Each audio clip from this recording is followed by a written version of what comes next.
حضرت سیدنا امام حسین رضی اللہ تعالیٰ عنہ کی شہادت کے حوالہ سے یہ اجتماع ہے۔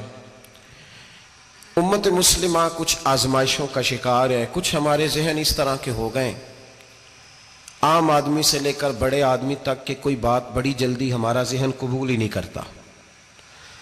کسی دوسرے کی طرف جانا یا کوئی اور بات کرنا یہ تو بڑی لمبی بات ہے، عام جو سادی باتیں ہیں وہ بھی ہمارے ذہن مشکل سے قبول کرتے ہیں، چونکہ شکوک اتنے ڈال دیے گئے ہیں، شک اتنا پیدا کر دیا گیا ہے، تفریق اتنی ہے، بدگمانی اتنی ہے، بری سوچ اتنی زیادہ ہے، بڑی مشکل ہے لوگوں کا کچھ چیزوں کو قبول کرنا۔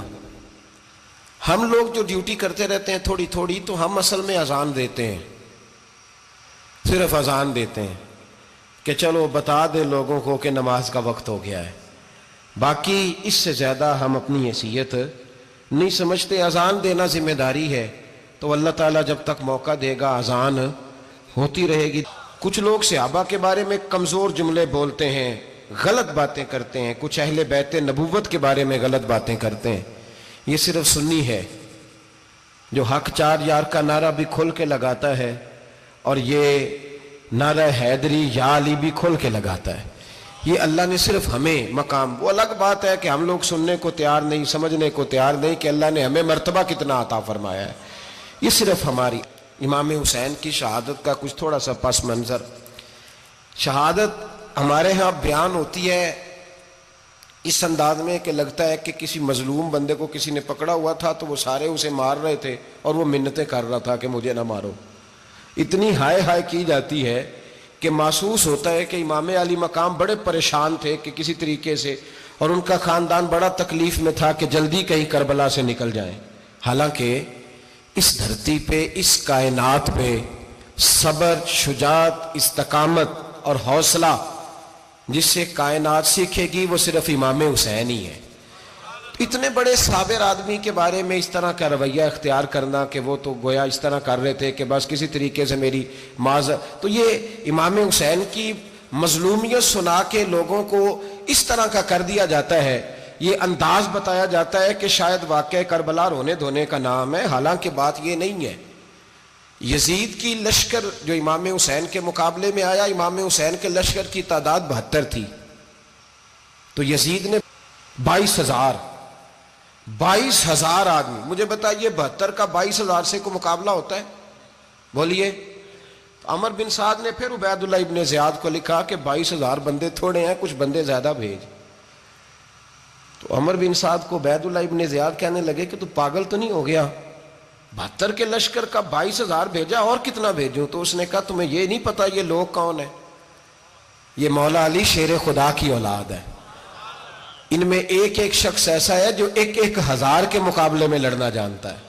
تو یہاں کمزوری دکھائی جاتی ہے، ہمارے بچے سمجھنے لگے ہیں کہ یہ شاید کوئی ایسی داستان ہے، اور اس طرح کا ماحول ٹی وی پہ میں دیکھ رہا تھا، اس طرح کا ماحول بنایا جاتا ہے جیسے کوئی خوف ہے، یعنی واقع کربلا کوئی ایسا واقعہ جسے دیکھ کے خوف طاری ہو جائے، بچے راتوں کو ڈرے، وہ اکیلے درخت دکھائے جا رہے ہیں اور تیر دکھائے جا رہے ہیں۔ او یار کیا قوم کی تربیت کر رہے ہیں؟ واقعہ کربلا حوصلے کا نام ہے، دلیری کا نام ہے۔ سنیں بات اصل میں کیا تھی، بڑے ٹھنڈے دماغ سے میری بات کو سمجھیے گا۔ حضرت مولا علی شیر خدا کے بعد مسلمانوں کے متفقہ امیر بنے تھے حضرت امیر معاویہ، انہیں امیر کس نے بنایا تھا؟ امام حسن نے، حضرت علی کے بڑے صاحبزادے حضرت امام حسن نے ان سے صلح کی، انہیں خلافت دی، اور صحیح بخاری میں نبی پاک نے فرمایا تھا میرا بیٹا حسن سردار ہے، جب مسلمانوں کی جماعتوں میں لہو بہہ جائے گا تو حسن ان کی صلح کرا دے گا۔ وہ صلح امام حسن نے کرائی، جناب امیر معاویہ امیر بن گئے۔ حضرت امیر معاویہ رضی اللہ تعالیٰ عنہ بڑا پیار کرتے تھے نبی پاک سے، بڑا احترام کرتے تھے حضور کے خاندان کا، ان کی جو اجتہادی خطائیں ہیں وہ اپنی جگہ پہ موجود ہیں، چونکہ امام حسن نے ان سے صلح کر لی، لہذا ہم بھی ان کے بارے میں کوئی جملہ کہنے کے مجاز، ہماری مجبوری امام حسن ہے، اس لیے کہ جسے امام حسن صحیح کہے پھر امام حسن کے ماننے والے کو اسے غلط نہیں کہنا چاہیے۔ حضرت امیر معاویہ رضی اللہ تعالیٰ عنہ کا جب وصال ہوا تو حضرت امام حسن پہلے ہی ان سے وصال کر گئے، آپ کو زہر دے دیا گیا، آپ شہید ہو گئے۔ امام حسین موجود تھے، تو یزید کے بارے میں لوگوں نے کہا جناب امیر معاویہ سے کہ یہ ٹھیک ہے، مناسب ہے، اور بہادر ہے، دلیر ہے. وہ جو ہوتے ہیں نا خوش آمدی ٹولہ، ہمارے ملک میں جو اچھی خوشامد کرے اسے اچھی وزارت ملتی ہے، اچھی وزارت اسے دیتے ہیں. جو ذرا صحیح بدتمیز بھی ہو اور صحیح وکالت کرنے والا اسے وزارت صحیح دیتے ہیں. تو حضرت امیر معاویہ کے گرد بھی کچھ ایسے لوگ تھے، انہوں نے آپ سے کہا کہ یزید کو نامزد کر دیں. تو آپ نے یزید کو بلایا، حوالہ مجھ سے دیکھ لیجئے گا. بلا کے فرمایا کہ 3 بندوں کے سامنے اپنی خلافت پیش کرنا، اگر وہ تجھے مان جائیں تو امیر بن جانا، نہ مانے تو چپ کر کے گھر بیٹھ جانا. وہ 3 بندے کون ہیں؟ جناب عبداللہ ابن عباس، حضرت عبداللہ بن زبیر اور امام حسین رضی اللہ تعالیٰ عنہ. یہ وصیت فرمائی جناب امیر معاویہ. ہوا یہ کہ یزید جب امیر بنا نا،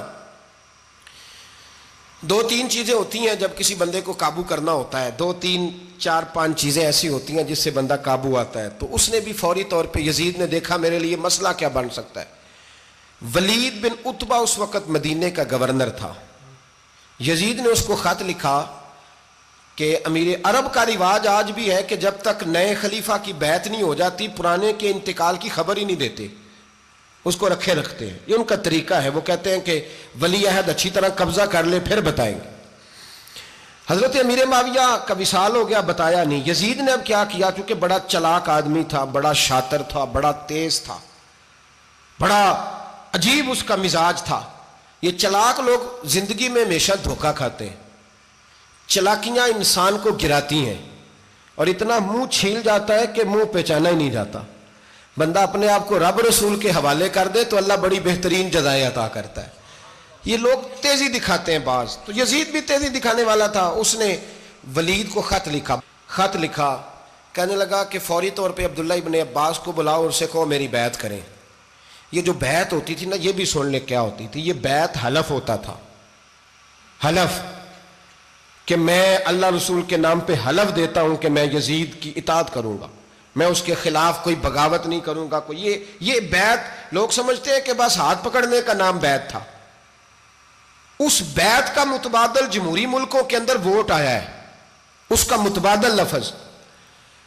تو کہا بیعت کرے. حضرت عبداللہ ابن عباس کو بھی بلاؤ، عبداللہ بن زبیر کو بھی بلاؤ، امام حسین کو بھی بلاؤ. امام حسین آدھی رات کے وقت بیٹھے تھے مسجد نبوی میں، چونکہ 5 نمازوں کی آپ امامت کرتے تھے. ہن اللہ خیر کرے جڑا نماز پڑھائے ہو مولوی، تو جڑا ٹل پائے ہو پیر، جڑا مہینہ نہ نہائے چھوٹا پیر، تو جڑا 6 مہینے نہ نہائے ہو بڑا پیر.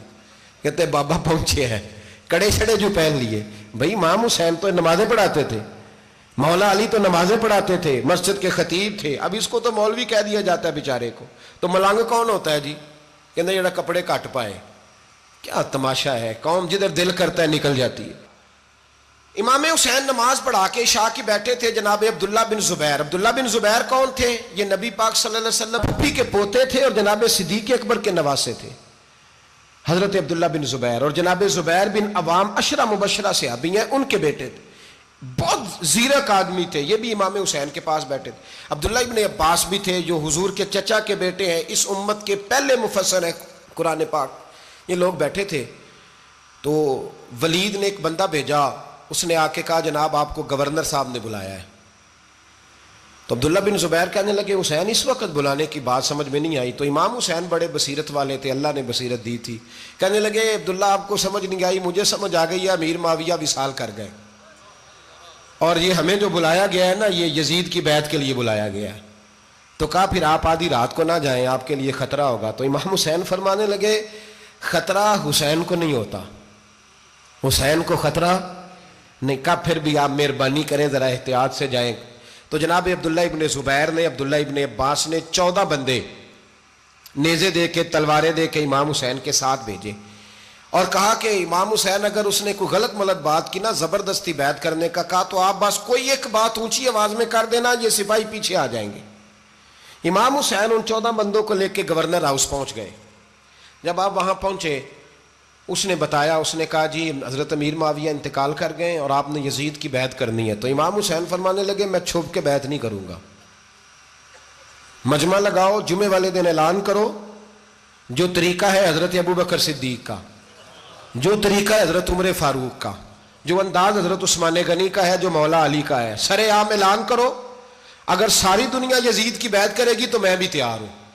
تم مجھ سے بیعت لے کے پھر لوگوں کو بتانا چاہتے ہو کہ حسین بیعت کر رہے ہیں تو تم کیوں نہیں کر رہے؟ میں عام آدمی نہیں ہوں لہذا چھپ کے بیعت نہیں کرتا.